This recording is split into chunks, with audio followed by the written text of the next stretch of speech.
And in our top business story, the Mall of the World, which will become the world's largest shopping mall, will see construction starting from first quarter 2015. That's according to Dubai Holding.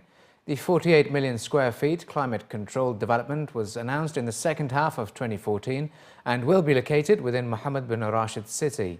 The project will house a shopping mall with an area of 8 million square feet, the world's largest theme park, which will be covered by a glass dome that will open during the winter months, a wellness dedicated zone, a cultural celebration district, and a wide range of hospitality options comprising 20,000 hotel rooms.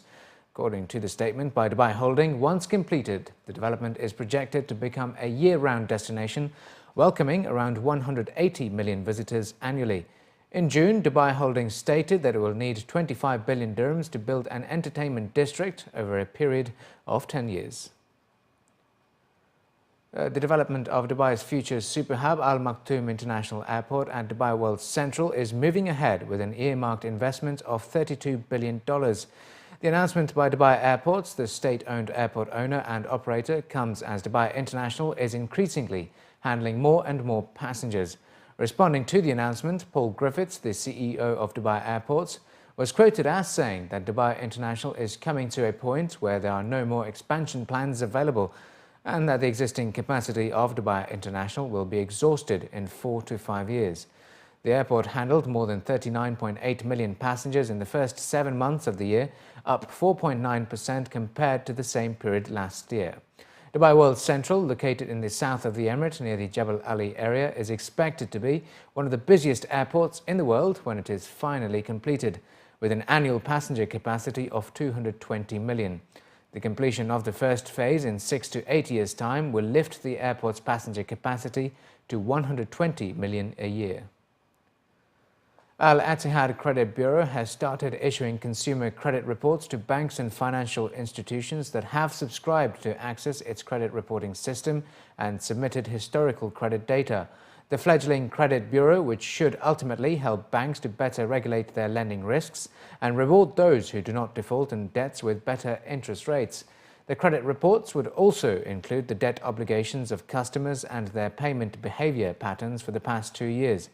It also said that bank customers would soon be able to request their credit reports through the Bureau's customer service centers in Abu Dhabi and Dubai. A federal law was passed in 2010 to establish the Bureau, which requires all banks to participate.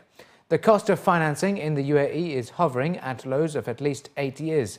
This has spurred a boom in borrowing, and authorities are keen to prevent credit growth from spiraling out of control with such initiatives. And tourism officials from the Emirate of Ras Al Khaimah are hoping that Russian travelers will sustain the Emirates' hospitality sector after a 43% slump in overall visitors during the first half of the year. About 330,048 people visited the Emirate in the first half, down from 577,900 guests during the same period last year. Tourist spending during the first half, however, increased 40% to $118.7 million from $84.95 million last year. Representatives from Ras Al Khaimah Tourism Development Authority stated that in the first half, Russia was the largest overseas market, with booking numbers for this month and October continuing to look positive. Visitors from within the UAE, Germany and Russia were the largest source markets for Ras Al Khaimah hotels. Tourists from the United Kingdom and India completed the top 5, pushing out Ukraine and Italy. Seat capacity on airlines between the UAE and Russia is expected to remain flat in 2014 after a spike in the past couple of years, while the weakening ruble and the closure of 3 large Russian tour agencies during the summer have put pressure on the Russian travel market, although numbers are expected to remain strong for Ras Al Khaimah.